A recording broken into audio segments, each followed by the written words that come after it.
दिल्ली की Patiala house court में कन्हैया की पेशी के दौरान वकीलों की गुंडागर्दी देख पूरा देश हैरान है और दिल्ली पुलिस पर सवाल उठ रहे हैं। वहां मौजूद पुलिस वाले क्यों मूक दर्शक बने रहे? वकीलों पर हाथ डालने से आखिर पुलिस क्यों डर रही थी?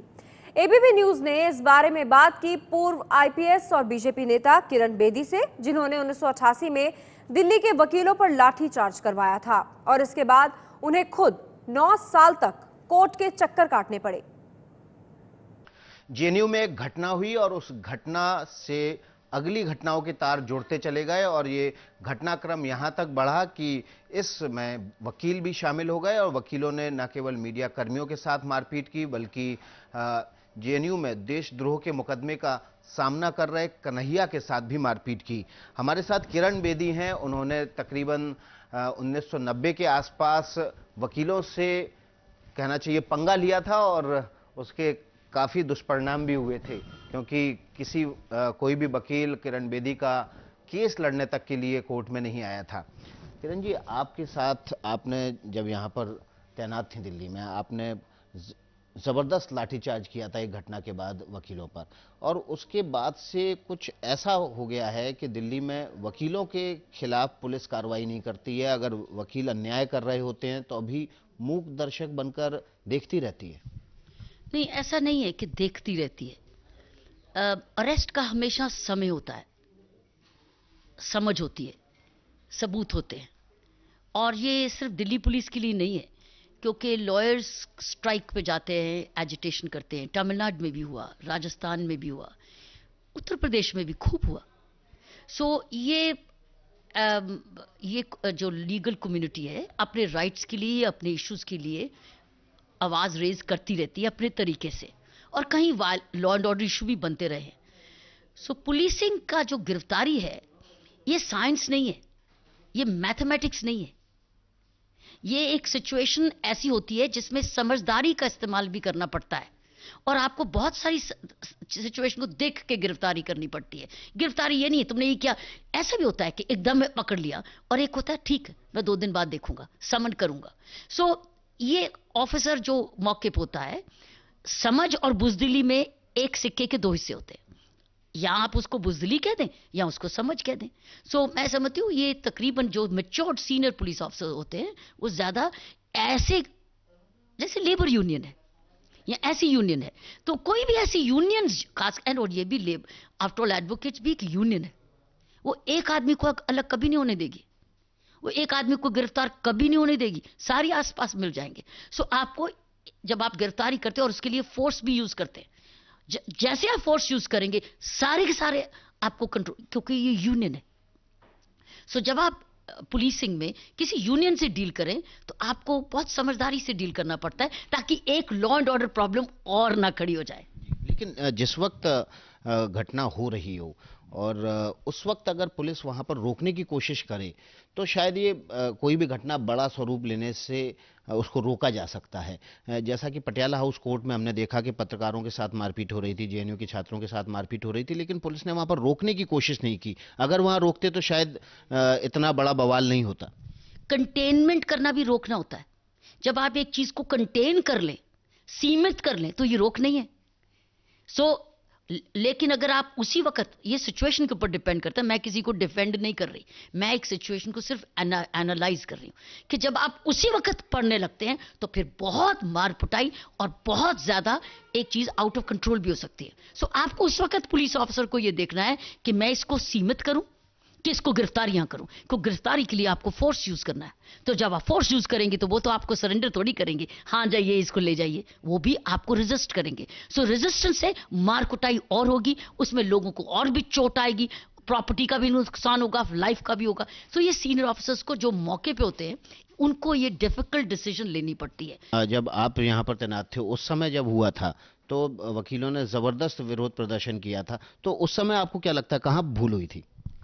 वो बड़ी लंबी कहानी, उसको क्या खोलते हो, क्योंकि वो बड़ी लंबी कहानी है। वो अगर आपने पढ़ना है तो बुक में मैंने लिखा हुआ है 1995 में कि किरण लॉयर स्ट्राइक हिट किरण स्ट्राइक्स बैक। बड़ी लंबी कहानी, मुझे 9 साल उसको कचहरियों में मैं भुगती, और एक शब्द एक लाइन में इस समय में मैं नहीं बता सकती, लेकिन अगर आपने पढ़ना है उसको तो बुक है आई डेयर, और हिम्मत हिंदी में है, जहां आप इस चैप्टर को पढ़ सकते हैं।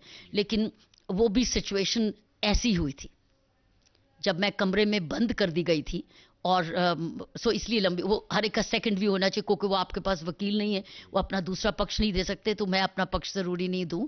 जिसने पढ़ना है वो किताब में पढ़ ले।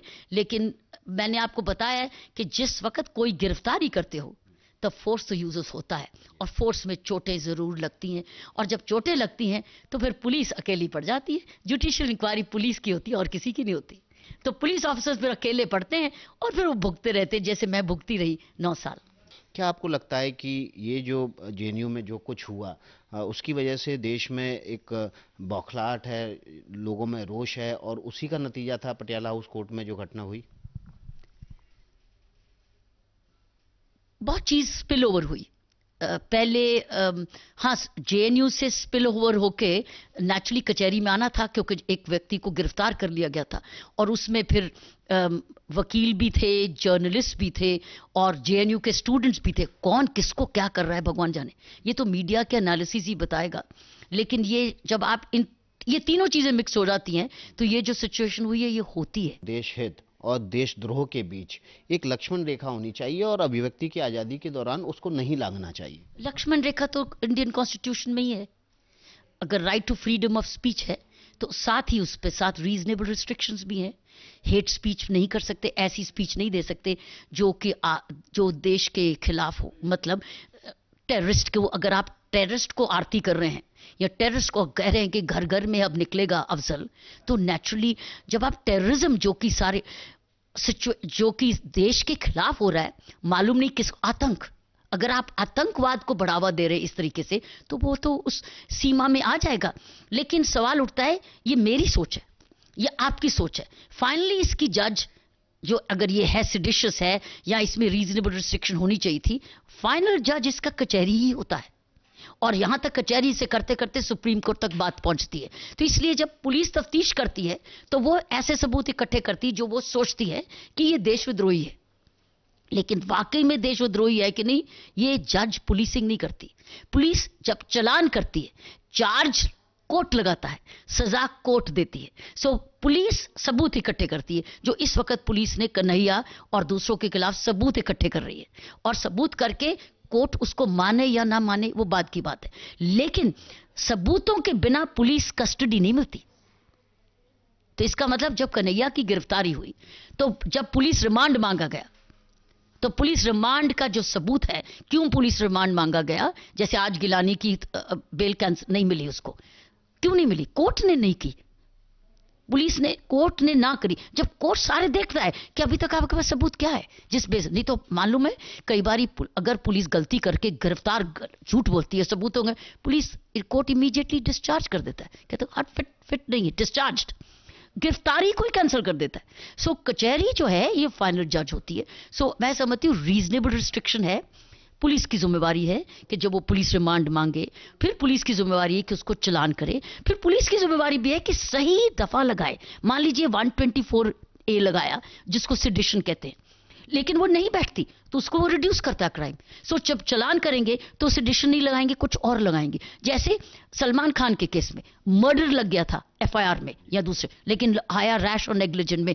रिड्यूस हो गया ना, क्योंकि जो सबूत है। सो ये आम व्यक्ति को हमको समझना जरूरी है कि अगर एफआईआर में ये स्ट्रॉन्ग दफा लगी है तो जरूरी नहीं चालान पे भी वही लगे, वो रिड्यूस भी हो सकती है, बढ़ भी सकती है सबूतों पे आधार पे और कोर्ट की एक्सेप्टेंस पर। खालिद जो कन्हैया का साथी था और जो कि कई वीडियो क्लिप में सीधे नारे लगाते हुए दिख रहा है, देश विरोधी नारे लगाते हुए, उसके कॉल डिटेल्स भी मिले हैं। उसने करीब 3 फरवरी से 9 फरवरी के बीच 800 बार खाड़ी के देशों में, जम्मू कश्मीर में और बांग्लादेश बात की। उसके परिवार वाले दोस्तों का कहना है कि वो तो पढ़ने लिखने वाला रिसर्च का स्टूडेंट था। क्या एक पढ़ने वाला बच्चा किसी कॉलेज में रिसर्च कर रहा हो, उसको 800 कॉल किसी दूसरे देश में करने की जरूरत पड़ती है अपने रिसर्च के दौरान, या उसके पास इतना पैसा होता है कि वो 800 कॉल 6 दिनों के भीतर करे? क्या शक की सुई घूमती है कि कुछ इंटरनेशनल कनेक्शन है? आपको पता है ये इंफॉर्मेशन का निकली कैसे? कन्हैया की गिरफ्तारी से। कन्हैया की गिरफ्तारी से ये इंटेरोगेशन से आई इन्फॉर्मेशन कि और कौन कौन था, नहीं तो ये इन्फॉर्मेशन आपकी दबी रहती। आज आप मेरे से इसलिए पूछ रहे हैं क्योंकि आज ये वो जब उनको उसकी भी तलाश है, राइट। सो ये फायदा हुआ, पुलिस कस्टडी में कन्हैया को लेके और इंटेरोगेशन हुई और उसने ये इन्फॉर्मेशन निकल के आई, तो उसका फायदा हुआ ना देश को, क्योंकि एक यूनिवर्सिटी में ये चीज छिपी हुई थी जो खुल के आ रही थी, और वो क्या शेप बाद में लेती अभी मालूम नहीं है। लेकिन अगर पहले पकड़ी जाए कि ये डेवलपमेंट हो रही थी और कहां कहां लिंकेजेस हो रहे थे, क्योंकि इसके बाद तो ये इंफॉर्मेशन के लीड्स बहुत मिल गए ना, और टेररिज्म की प्रिवेंशन ही तो होगी। देशद्रोह के मुकदमे हों, देश के खिलाफ जंग या लड़ाई छेड़ने की बातें हो रही हों, ऐसे मामलों में राजनीति नहीं होनी चाहिए। जेएनयू इस समय राजनीति का अड्डा बन गया है, वहाँ पर तमाम पॉलिटिकल पार्टीज के लीडर पहुँच रहे हैं, राहुल गांधी जा रहे हैं, सीपीएम सीपीआई के नेता पहुँच रहे हैं। ऐसे मामलों में जब देश हित जुड़ा हो तो राजनीति नहीं करनी चाहिए। अगर पॉलिटिकल पार्टीज कहें कि हम भी तो राजहित के लिए हैं, तो आप उसको कैसे रोक सकते हो। लेकिन ये जरूर है कि इनके जाने से बढ़ावा मिलता है, क्योंकि मीडिया उसको कवर करती है। जब मीडिया कवर करती है तो और फ्लेयर अप होता है, फ्लेयर होता है, स्प्रेड करता है इंफॉर्मेशन, उनको वही तो चाहिए। सो मीडिया फिर उनको वही देती है जो उनको चाहिए, क्योंकि वो हर एक जाता है वहां किस इंटेंशन से, ये वही जानते हैं। लेकिन वो जाते हैं, मीडिया कवर करती है। विपक्षी आरोप लगा रहे हैं कि चूंकि केंद्र में मोदी सरकार है और जानबूझकर ध्यान बटाने के लिए सरकार चूंकि के कामकाज से, क्योंकि सरकार बहुत अच्छा परफॉर्मेंस नहीं कर पाई है, इसलिए जानबूझ के सरकार की तरफ से ऐसी कोशिशें हो रही हैं कि जेएनयू में जो घटना हुई उसको बढ़ावा मिले और वो देश भर में ऐसा माहौल बनाए ताकि मुख्य मुद्दों से ध्यान हट जाए। आपको पता है कि ये जब जेएनयू का इवेंट हुआ, इतना जबरदस्त एक इंटरनेशनल इवेंट हो रहा था, मेक इन इंडिया मुंबई में, जहां दुनिया भर से इन्वेस्टमेंट्स आई थी। अगर अपने नुकसान करने के लिए क्या वो जेएनयू लगाएंगे? तो बीजेपी क्यों करेगी, सरकार क्यों करेगी, अपने पांव पे कुल्हाड़ी मारेगी? बल्कि मीडिया ने इसी इवेंट पर ही उसको काट दिया। आपने एक बड़ा आंदोलन अन्ना आंदोलन के दौरान खड़े करने में अहम भूमिका निभाई है। क्या आपको लगता है कि यह भी ऐसा वक्त है कि जब देशद्रोहियों के खिलाफ एक बड़ा आंदोलन करना चाहिए, लोगों को सड़क पर उतरना चाहिए?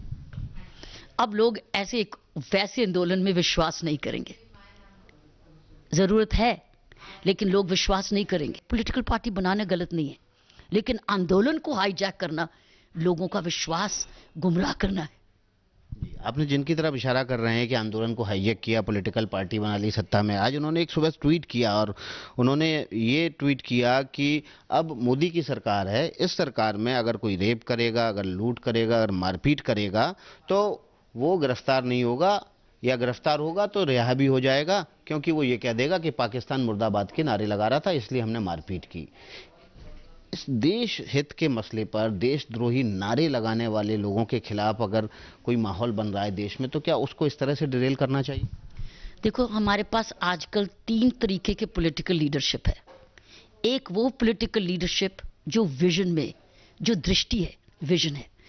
दूसरे हैं जो डिवीजन पे विश्वास करते, डिवाइड करो, बांटो। सो एक है विजन, दूसरी है डिवीजन, और तीसरी है टेलीविजन। अब आप नेतृत्व में देख लो, कौन है विजन के लिए, कौन है डिवीजन के लिए, और कौन है टेलीविजन के लिए। किरण बेदी जी हमेशा की तरह उन्होंने अपनी बेबाक राय रखी और उन्होंने कहा कि देश हित से जुड़े मसलों पर और खास तौर पर जेएनयू में जिस तरह से देश विरोधी और देशद्रोही नारे लगे, ऐसे मसलों पर राजनीति नहीं करनी चाहिए, धैर्य रखना चाहिए।